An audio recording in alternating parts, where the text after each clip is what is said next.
À l'émission aujourd'hui, on fait l'essai du Toyota Grand Highlander. Marc Bouchard est au Salon de Toronto. On fait un clin d'œil à M. Jacques Duval. Beaucoup de nouvelles de l'industrie. À la fin de l'émission, on répond à vos questions. Tout cela dans un instant virage.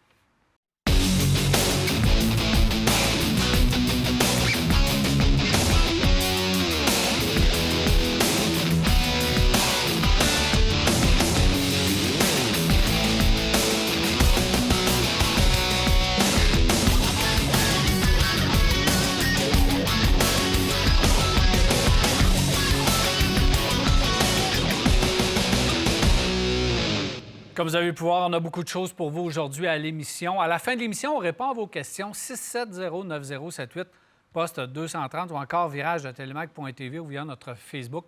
C'est les façons de nous rejoindre, de nous poser vos questions. À la fin aussi, je vais donner une liste de noms de gagnants pour une paire de billets au Salon de l'Auto de Québec qui va avoir lieu début mars. On va vous revenir évidemment sur tous les détails. Jacques, plusieurs choses évidemment à l'émission, mais surtout, nous avons ici le Grand Highlander du côté de chez Toyota. Je suis un peu surpris par le nom. Je ne sais pas pourquoi on est allé chercher Grand Highlander. On sait qu'il y a le Grand Cherokee du côté de chez Jeep. Je ne sais pas pourquoi on a repris cette appellation-là, mais disons un Highlander amélioré avec plus d'espace, qui est la mode. Donc, on veut bien sûr que ce soit davantage logeable. C'est une extension du Highlander qu'on connaît, mais il est plus long, plus large, plus haut. Bref, on a fait quand même un bon travail. On l'a positionné au niveau du luxe aussi encore. On a poussé ça encore un petit peu plus loin. Ça fait un véhicule pratiquement parfait pour les gens qui ont besoin d'espace. Absolument. Au niveau du design, c'est un véhicule qui a plus évolué, comme tu disais, là, qu'un nouveau véhicule, comme on nous dit qu'on nous présente en 2024. Et je pense que le consommateur aime ça aussi, qu'il y ait une continuité semblable. Premièrement, ça garde une valeur de rachat. Les gens achètent un véhicule de même, puis si c'est un achat ou une location qu'ils peuvent faire pour 3 ou 4 ans, bien, ils ne sont pas obligés de vider continuellement le véhicule pour remplir le nouveau qui arrive et essayer de faire du ménage dans celui qu'on va vider.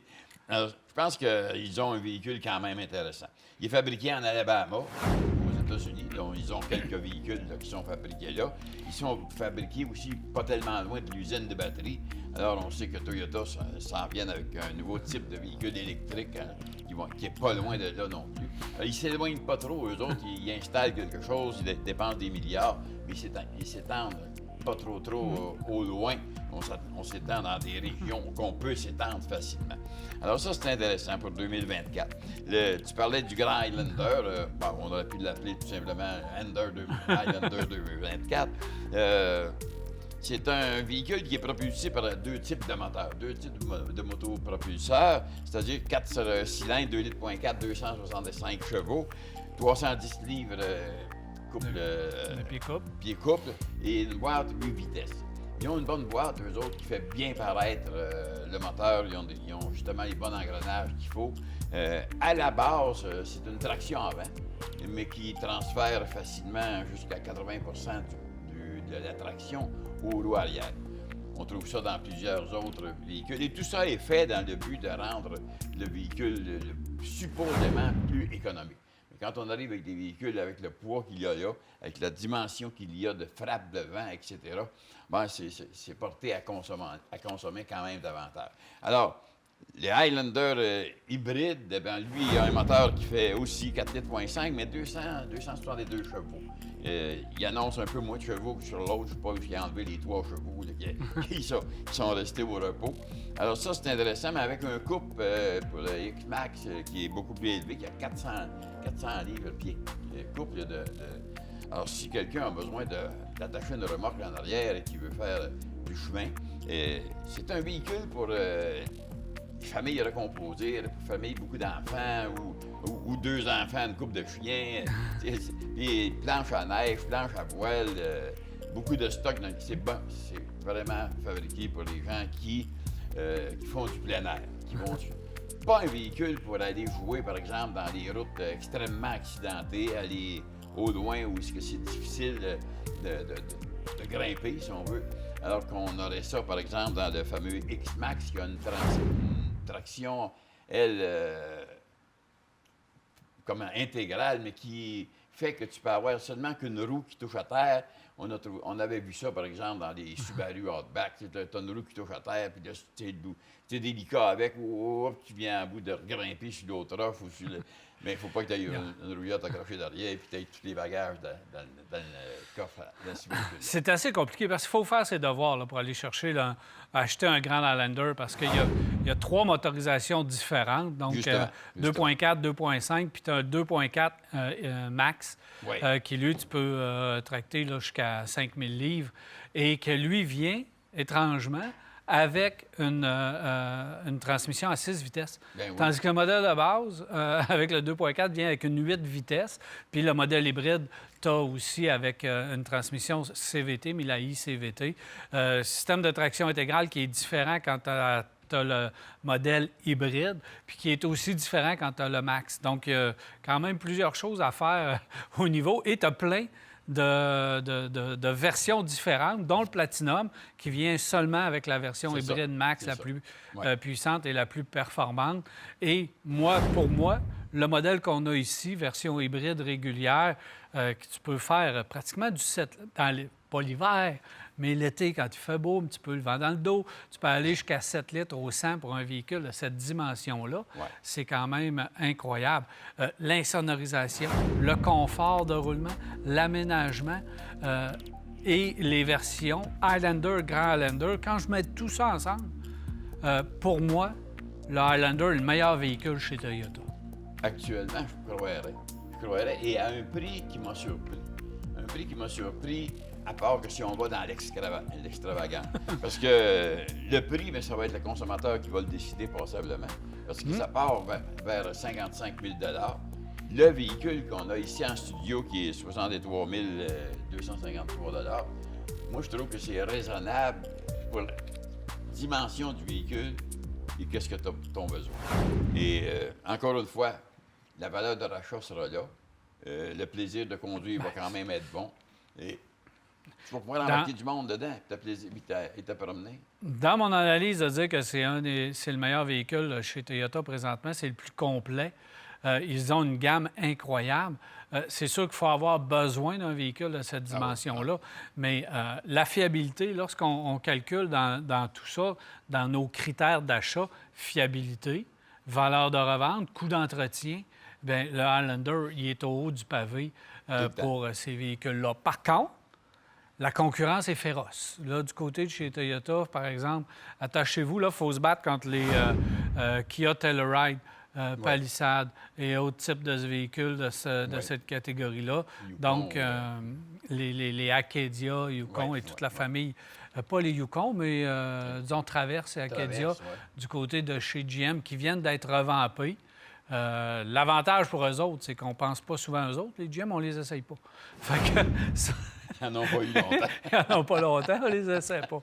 Fait que ça, eux autres, on peut les tasser du revers de la main, mais il reste qu'il y a plusieurs véhicules dans cette catégorie-là. C'est assez féroce. Et il y a même la version GX du côté de Lexus et TX du côté du Lexus plutôt, qui est aussi qu'il faut rentrer. Il faut aller le voir parce qu'il n'y a pas une grosse différence de prix entre les véhicules, puis c'est le même véhicule, le TX. Justement. C'est quelqu'un qui va avoir encore quelque chose de plus luxueux. Chose que je remarque, c'est qu'au niveau de la garantie, c'est 3 ans, 60 000 km. Est-ce que Toyota ont tellement confiance en le véhicule qu'on n'a pas besoin de mettre plus que ça? Parce ils mettent 500 sur le motopropulseur, puis garantissent la batterie un petit peu plus longtemps. Fait que c'est vrai qu'on pourrait arriver au goût du jour parce que lorsqu'on... Puis ça, c'est un autre point qu'on pourrait jaser, parce que quand tu regardes la concurrence, oui, les Coréens, c'est du 5 ans d'un bout à l'autre. Puis Mitsubishi, c'est du 10 ans. On n'a jamais été plus loin avec Toyota, GM et les autres. On n'a pas bougé notre garantie. Non. Puis on laisse toute la place aux autres. Puis ça, c'est dans l'équation d'achat. Il faut y penser à la garantie. Moi, ce qui me frappe, c'est que depuis un bout de temps, on voit des rappels beaucoup chez Toyota. Sur certains modèles, là, ils se font frapper fort. Alors qu'on nous arrive justement avec un 2024 qui est encore à 3 ans, 60 000 km. Fort probablement que tu n'as assez, comme tu dis, le excusez. Là où ça coûte cher. Là où je manque d'air, je manque de lubrifiant. Le moteur de transmission et certaines composantes sont garanties. Alors ça, au moins de ce côté-là, ça fait bien. Alors, un autre véhicule qui s'ajoute à la famille des véhicules utilitaires sport du côté de chez Toyota, ils ont une gamme vraiment complète du cross-sport jusqu'au Sequoia. Donc, il y en a pour tous les goûts dans le sport utilitaire chez Toyota. Merci, Jacques. On s'en reparle plus tard. Merci. Plus tard. Alors, voilà, on s'arrête pour une pause et on vous revient à Virage de Salut. Car Expert, l'expert carrossier, vous a présenté cet essai routier. Car Expert à la fine pointe de la carrosserie.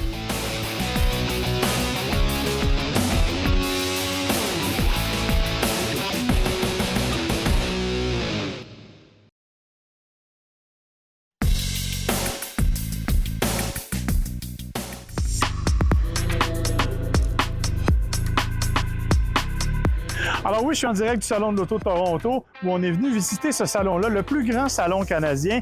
Un salon qui, par rapport à Montréal, a quand même des éléments particuliers parce qu'on a misé beaucoup sur des activités un peu en dehors de l'ordinaire. Il y a notamment beaucoup de voitures exotiques. Il faut dire qu'à Toronto, il y a des concessionnaires de voitures exotiques qui sont très présents. Je pense à Pfaff Automobile, par exemple, ou à GTA Automobile qui sont ici avec des voitures unique, notamment la Rimac, qui est une voiture absolument fantastique. On a aussi, bien sûr, les Lamborghini, Ferrari, avec les concessionnaires. Donc, il y a quand même beaucoup d'éléments particuliers au Salon de Toronto. En revanche, il y a quand même des manufacturiers qui ont fait des efforts, et c'est le cas d'Infiniti. Je me trouve actuellement devant le QX80 Monograph, qui est un concept, un gros concept, on va le dire, qui est tout près de la réalité cependant. On estime qu'il est à peu près à 90% proche de ce que sera le modèle de production. Il devrait arriver bientôt avec un design assez exceptionnel.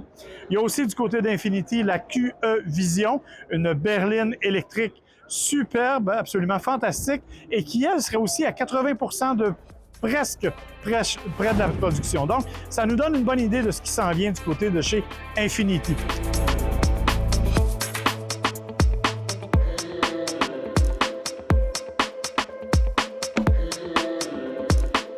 Toyota a aussi fait des dévoilements, notamment le Land Cruiser et la Crown Signia, deux véhicules qui ont fait l'histoire, puisque on le sait, le Land Cruiser, c'était là il y a longtemps, la Crown aussi. Donc, ce sont deux nouveautés qui marquent le 60e anniversaire de Toyota au Canada et deux des véhicules qui vont arriver au cours des prochaines semaines. Il y a Kia qui a présenté la minivan hybride, la Carnival, que l'on attendait. Genesis qui a connu une bonne journée parce qu'ils ont gagné le titre de VUS électrique de l'année et de voiture électrique de l'année. Donc, on aussi présenté le GV80 Coupé, un véhicule qu'on avait vu au Salon de Los Angeles, mais que l'on retrouve ici en primeur canadienne. Jeep est présent avec le Can Jeep et deux concepts, notamment le 1500 REV, qui est la fameuse camionnette électrique, ainsi que le Charger Daytona électrique. Donc, deux concepts qui, datent un peu, mais qui sont quand même pour une première fois présentés au Canada. Du côté de chez General Motors, on nous a présenté toute la gamme, bien entendu, incluant le Hummer EV, que l'on peut essayer sur une piste intérieure. Ford est ici avec le Ford Explorer 2025. Bref, Volvo a présenté en première la EX90 au niveau du public. C'est la première fois qu'elle est présentée au Canada. Bref, il y a quand même pas mal de nouveautés. Il y a quand même beaucoup d'absents, encore une fois. Subaru est présent, Stellantis est ici, ce qui n'était pas le cas à Montréal. En revanche, Mitsubishi et Volkswagen n'y sont pas. Il n'y a pas d'autres fabricants allemands, à part Porsche qui a présenté la Porsche Vision et bien sûr la Porsche Dakar telle qu'on la connaît. Et il y a aussi les Honda et Mazda de ce monde qui sont absents. Bref, c'est un joyeux mélange, mais il faut avouer que c'est une nette amélioration pour le Salon de Toronto par rapport à ce qu'il était l'année dernière. Bien sûr, on aura l'occasion de vous donner plus de détails à Virage au cours des prochaines semaines.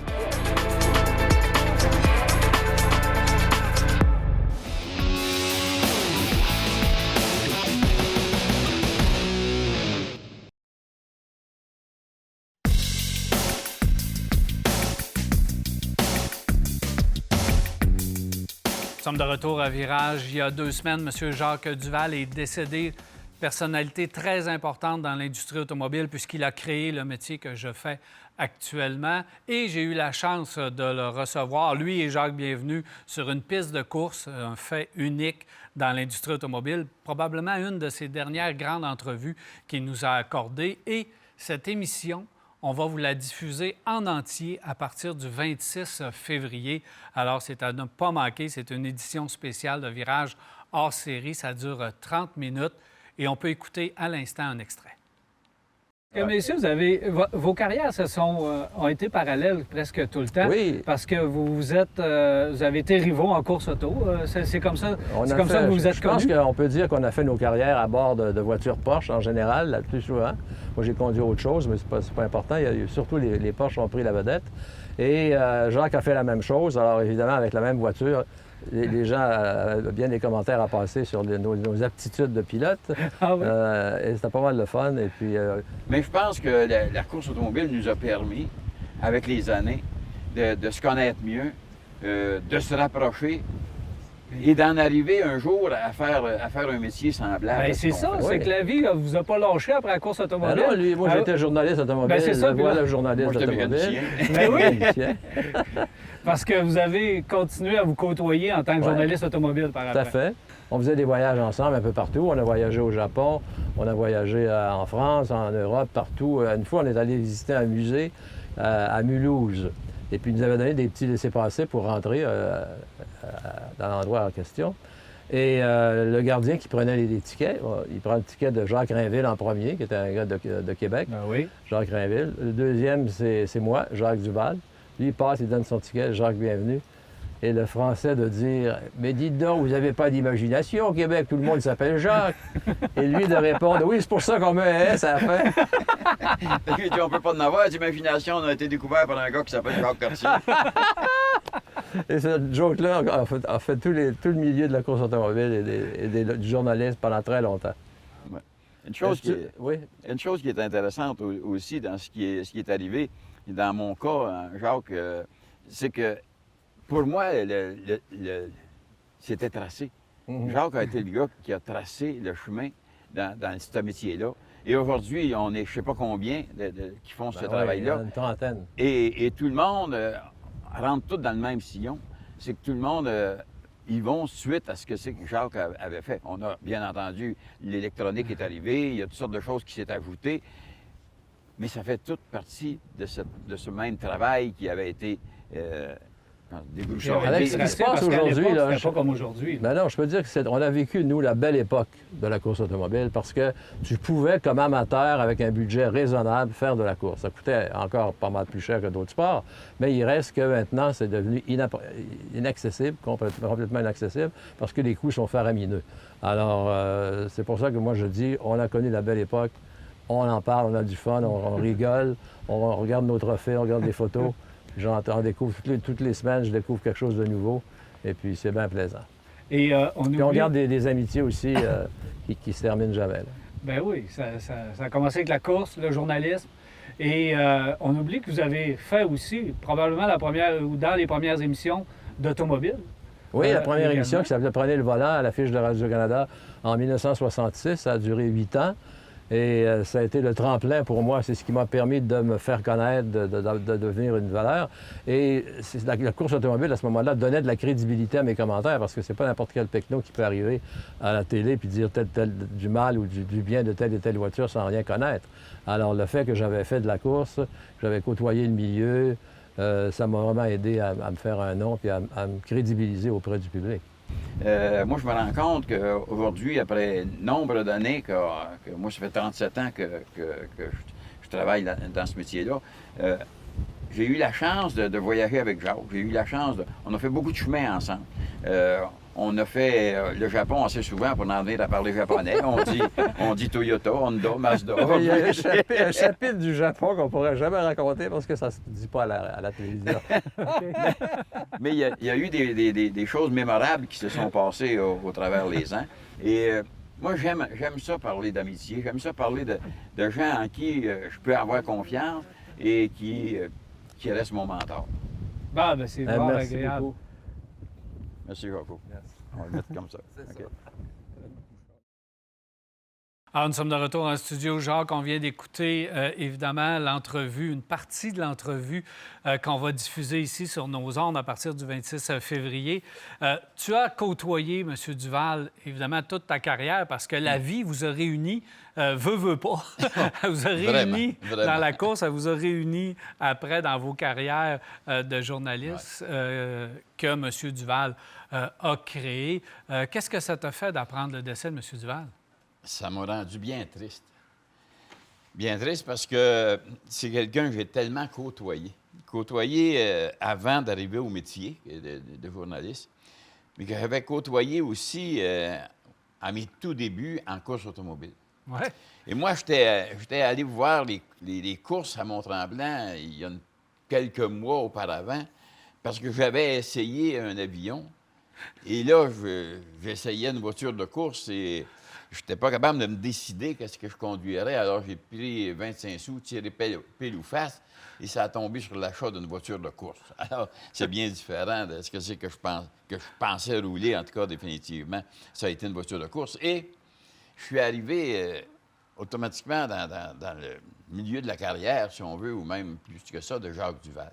Alors, Jacques Duval, qui était très connu, que je connaissais aussi pour suivre l'automobile et suivre ce qu'il faisait avec l'émission Prenez le volant, qui a été un des premiers à faire l'équivalent de ce qu'on fait là, mais beaucoup plus élaboré à l'époque, parce que les autres, c'était sur des tournages d'environ 3 jours.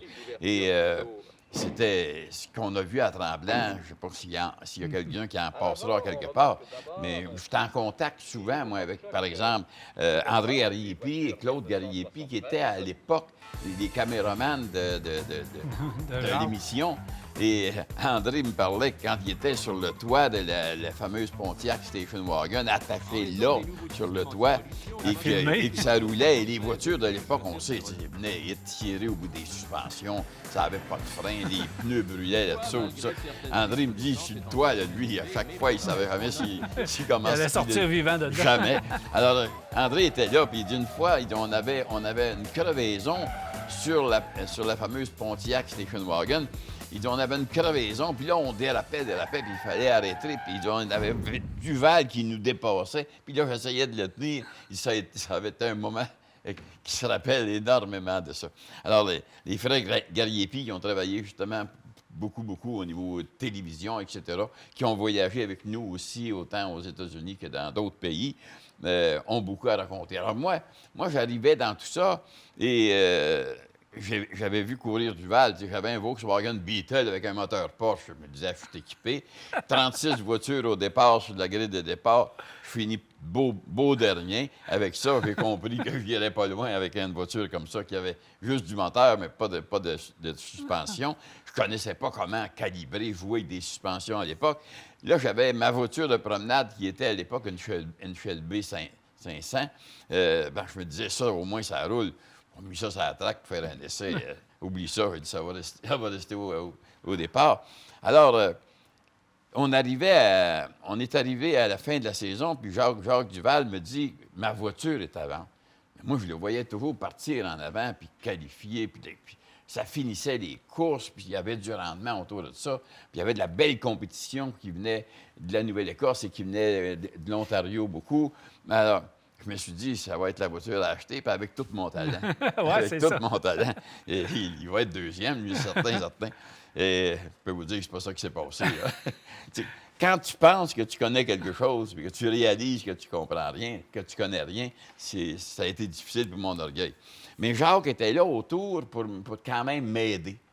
Parce que moi, j'avais sa voiture, mais ce que je ne savais pas, c'est que lui avait acheté une fameuse Porsche 911 SR à l'époque, qui était avec un moteur Carrera 6, qui était plus puissant que ce que j'avais. Là, j'ai découvert qu'il y avait autre chose, que Porsche faisait d'autres choses que des 911 S. Tu sais. Fait que j'ai fait la saison comme ça. Puis j'avais une course que j'avais gagnée et que Duval avait fini deuxième, mais je pense qu'il était arrivé quelque chose à son véhicule. Puis... il m'a poussé ce fois-là. Ce fois-là, il m'a poussé parce que j'étais à ma voiture, il y avait une remorque entre nous deux, Duval et Jacques ne me voyaient pas. Puis il y a un journaliste anglais qui est venu pour s'informer où j'étais. pour me poser des questions. Puis Jacques, il comprend pas, il parle pas anglais, Jacques. Mais un petit peu que je comprenais, c'est que je comprenais pas l'anglais. Je me suis dit, je vais te montrer que je vais parler l'anglais. Alors, le lundi matin, ça a poussé tellement fort que le lundi matin, j'étais chez Berlitz, en immersion pour 15 jours pour apprendre l'anglais. Et quand je suis sorti de là, j'ai été voir Jacques, puis j'ai parlé en anglais. Je n'étais pas un anglais parfait, je veux dire ça, mais au moins, je parlais l'anglais. Mais ça là, c'est... Moi, j'ai pris là ça que comme... t'a poussé tout le temps. J'ai pris ça comme quelque chose qui voulait dire, bien, grouille-toi donc, va donc apprendre ce qu'il faut dans ce métier-là pour être capable de continuer ça. Rapidement, Jacques, à la fin, il faut parler du parcours de journaliste automobile Oui. parce que Jacques, rapidement, a créé le métier, guide de l'auto et évidemment, il a tracé le chemin de qu'est-ce qu'on fait aujourd'hui. Absolument. Moi, Duval était là. Le Journal de Montréal m'a approché pour faire quelque chose dans le journal versus Duval qui avait le guide et qui était à la presse à ce moment-là. Et on m'a approché pour, justement, écrire pour le Journal de Montréal, alors que j'ai fait pendant 41 ans et demi, et le Journal de Québec aussi. Alors Duval a été mon mentor. Moi, j'avais juste à rouler dans je dis toujours, Duval avait passé à la charrue, je marchais dans le Seillon, et on faisait ça. Et c'est un type que j'admirais beaucoup parce qu'il parlait bien, il avait un bon français, il s'exprimait bien, et il était connaissant. Moi, il m'avait impressionné aussi par la course, parce que ce gars-là, en course automobile, il était un excellent pilote aussi. Alors, moi, j'ai embarqué avec lui là-dedans et rapidement, dans les années 79-80, les manufacturiers, surtout japonais ou de d'autres pays, les Allemands, etc., voulaient se faire connaître, voulaient qu'on connaisse que c'était quoi leur pays, leur culture. Alors, on avait la chance de voyager, par exemple, sur des voyages de 10 jours au Japon. Personnellement, j'y ai été 26 fois. Alors, c'est 260 jours au Japon, ça. Comme je dis à d'autres places, tu sais, moi, je suis venu, je parlais japonais, je disais Toyota, Honda, Mazda, tu sais, c'était ça. Mais j'avais du plaisir parce que quand on montait, je me souviens qu'on voyageait en avion, moi, je montais avec mon petit dictionnaire japonais pour apprendre quelques mots, pour avoir quelques mots à leur dire par politesse, tu sais.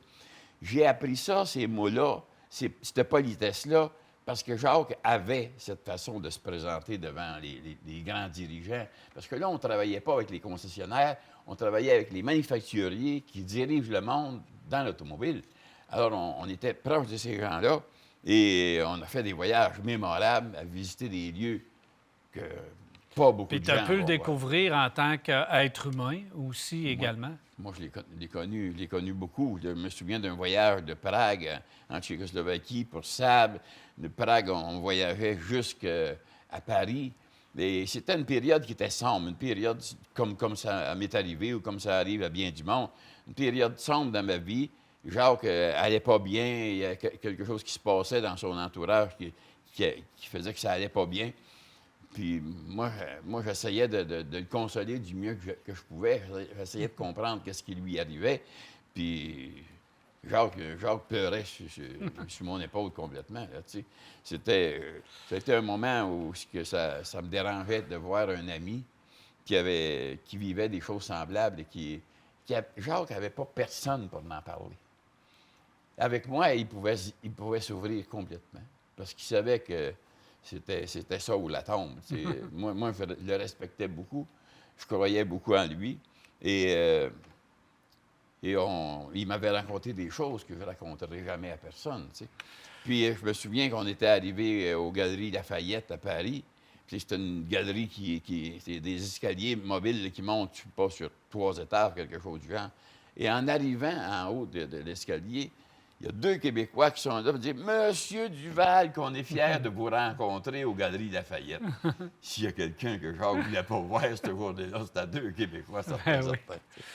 Mais c'est ça. Un dernier mot sur le guide de l'auto, parce que quand il est sorti, le guide de l'auto, ça a changé le monde de l'automobile.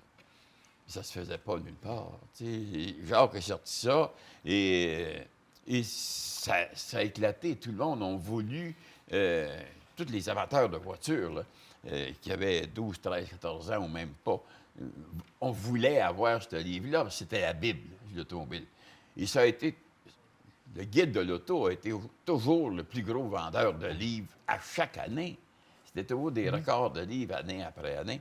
Et il avait monté une bonne équipe avec lui, parce que ça prend une équipe automatiquement. Mais Jacques avait le mot à dire pour que ça fonctionne. Alors, il était de toutes les présentations et ça a été, on a tous des livres du guide de l'auto chez nous, ceux qui ont aimé l'automobile, on a tous des livres.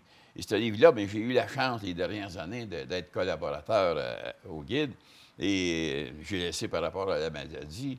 Mais pour moi, ça demeure quelqu'un que, comme je t'ai dit tout à l'heure, ça m'a fait de la peine d'apprendre. Quand Brigitte m'a appelé, sa fille, ça m'a dérangé. Alors, je vais avoir l'occasion de parler avec Frank, son garçon, et de parler avec Pierre prochainement aussi. Et Frank était celui qui était très près au niveau de développer des voitures de course, etc., des Porsche ou d'autres marques. Et Jacques s'était rapproché beaucoup de ces garçons de cette façon-là. Merci, Jacques, pour ce beau témoignage. Bien, merci. Il y a tellement à dire. Oui. Merci, Jacques. Merci. Alors, voilà, à mon tour, au nom de toute l'équipe de Virage, de souhaiter nos sincères sympathies à la famille et aux proches de M. Jacques Duval. On s'arrête à Virage et on revient.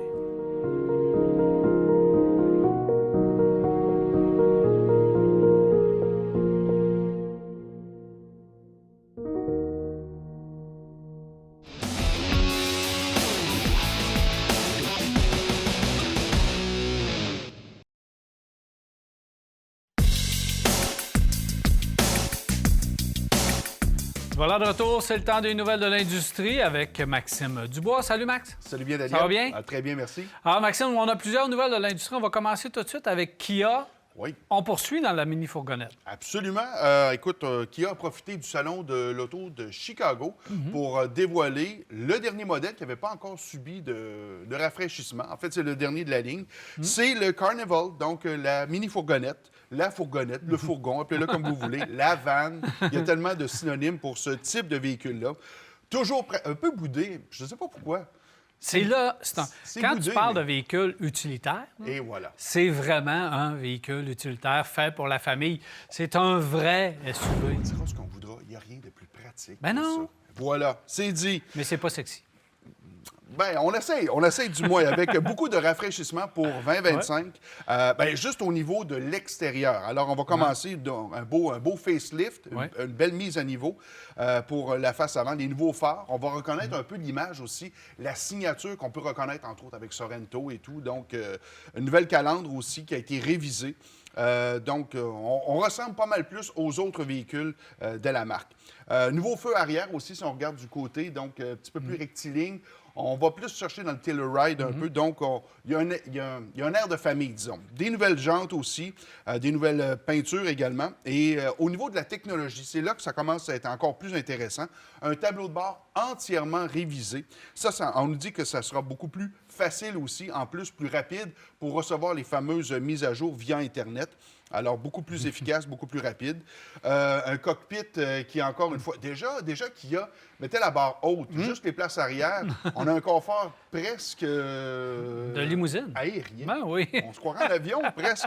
Alors, vraiment, on a travaillé beaucoup là-dessus. Encore plus pour le confort. Des écrans qui sont encore plus faciles à manipuler, plus grands, plus clairs. On a travaillé énormément là-dessus. Même pour ce qui est à l'avant, les commandes sont beaucoup plus simples aussi. On est allé rechercher aussi la tablette, pas la tablette, mais disons un pavé tactile et la fameuse roulette pour changer les positions pour la transmission. On s'est inspiré de ce qu'il y avait, bien évidemment, chez le EV6. Alors, on va reconnaître donc ces technologies-là qui sont arrivées de ce côté-là. Motorisation, important. On garde encore le V6, le 3,5 litres, qui est le moteur de série, mais changement, on va amener la motorisation hybride. C'est une bonne chose parce que, bien, évidemment, elle sera en option. Ce ne sera pas en équipement de série comme chez Toyota, exemple, pour la Sienna, mais quand même, elle se sera offerte. Et disons qu'on ne va pas jouer dans la nouveauté parce qu'on va aller chercher ce qu'on avait un peu dans le Sorento. 1,6 litres couplé avec un moteur électrique. On n'a pas encore de chiffres annoncés pour la consommation de carburant, mais disons que c'est sûr que ça va être plus intéressant. Disons, on l'espère. On le souhaite. Parce que il ne faut pas s'attendre à des miracles dus au format du véhicule. Exactement. Sauf qu'on était rendu là. Dans le mini-fourgonnette, avoir une motorisation moderne. On va avoir le 6-cylindres qui est la valeur sûre si vous voulez avoir un véhicule, faire de la route. Oui. De la douceur, ça va être merveilleux. Le système hybride est efficace avec le Sorento. Il est économique, fiable. Alors, pourquoi pas l'amener? Parce qu'on sait qu'on partage la même plateforme. Il n'y a pas de chicane là-dedans. Donc, c'est la même plateforme, même mécanique. Alors, c'est tout simplement au niveau de l'espace. Vous avez besoin de l'espace et de confort pour 7 personnes, du vrai confort pour 7 personnes. 8 personnes, c'est ce véhicule-là que ça prend. Là. Et je suis content qu'on persiste et signe dans le segment parce qu'on est en train d'abandonner le segment au détriment des sports utilitaires comme on a ici. Mais c'est des véhicules de compromis, ces sports utilitaires-là. Alors que si tu veux de l'espace pour vrai, c'est des mini-fourgonnettes. Vous partez en voyage, là, même avec 2 enfants, vous voulez pas vous soucier. Ça, je l'amène dessus. On va-tu être trop lourd? On va-tu... Ça, là... On rentre, c'est réglé. Merci, on n'a bonsoir. plus à garder les motorisations hybrides et les nouvelles motorisations dans les nouveaux véhicules qu'on dit à la mode et au détriment des mini-fourgonnettes. Là, ça, c'est un bon coup de Kia d'amener une motorisation moderne et hybride dans une mini-fourgonnette. Ça veut dire qu'on y croit à ce segment-là et ça démontre toute la maturité de Kia. Regardez pour peut-être en louer un, juste pour à court terme, juste pour vous donner une idée un peu, pour renouer. Peut-être que si vous étiez de l'époque où il y a 30 ans, 40 ans, vous en aviez une, vous n'en avez pas conduit une depuis, vous allez être surpris de la différence. Exact. Juste pour terminer, bien évidemment, les informations concernant les prix, les spécifications directement de finale pour le Kia Carnival 2025. Ça devrait être disponible un petit peu plus tard cette année, lorsqu'on aura le lancement officiel. Autre nouvelle du côté de chez Volkswagen. Bien, on a parlé, il y avait des belles rumeurs pour dire est-ce qu'on va avoir la camionnette Volkswagen, un peu comme on peut retrouver en Europe avec un devant de Atlas. Malheureusement, non. Malheureusement, non. Est-ce qu'on va finir par avoir des véhicules de Volkswagen ici, en Amérique du Nord?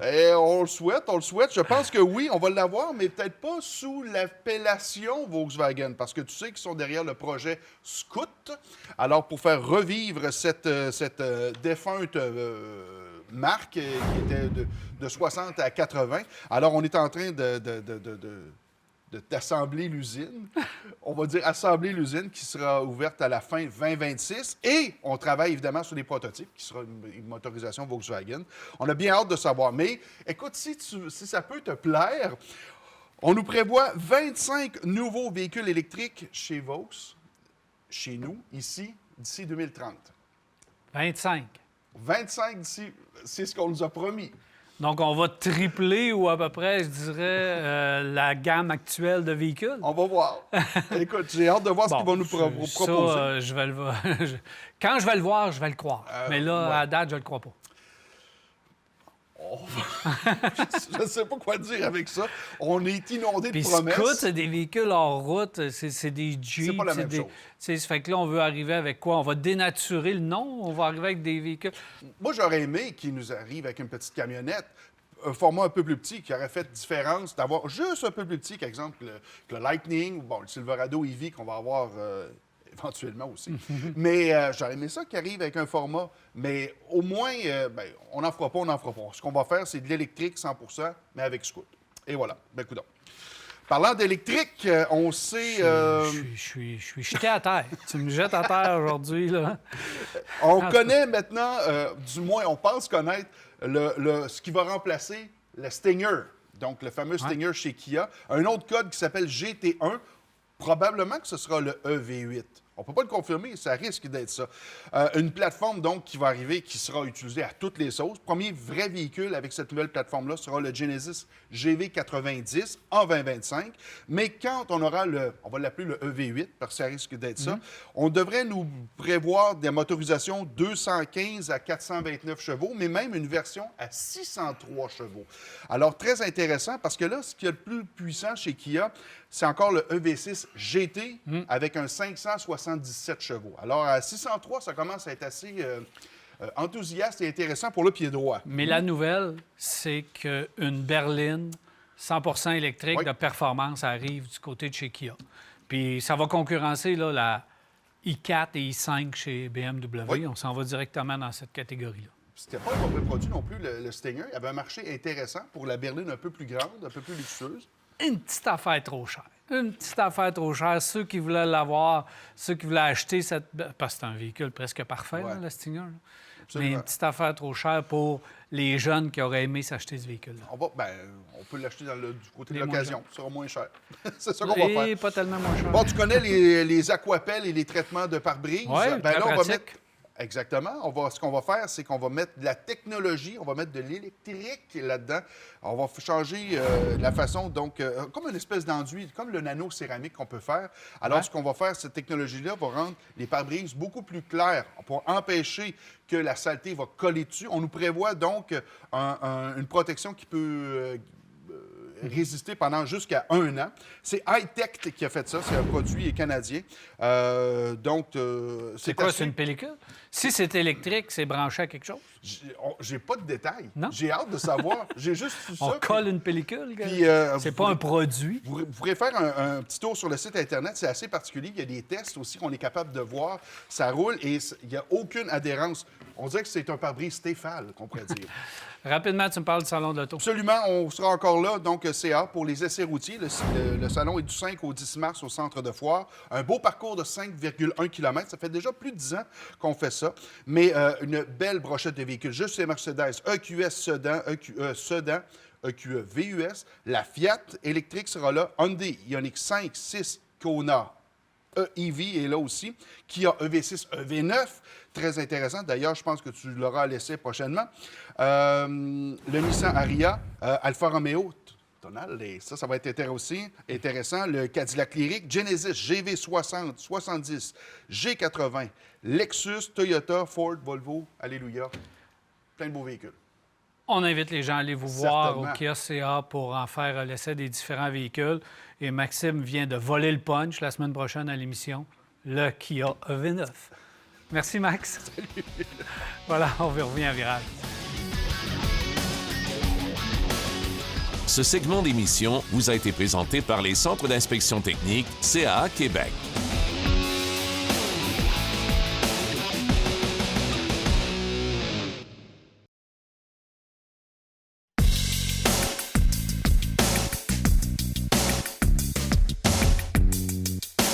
Voilà de retour, 670-9078, poste 230 ou encore virage.telemac.tv ou via notre Facebook.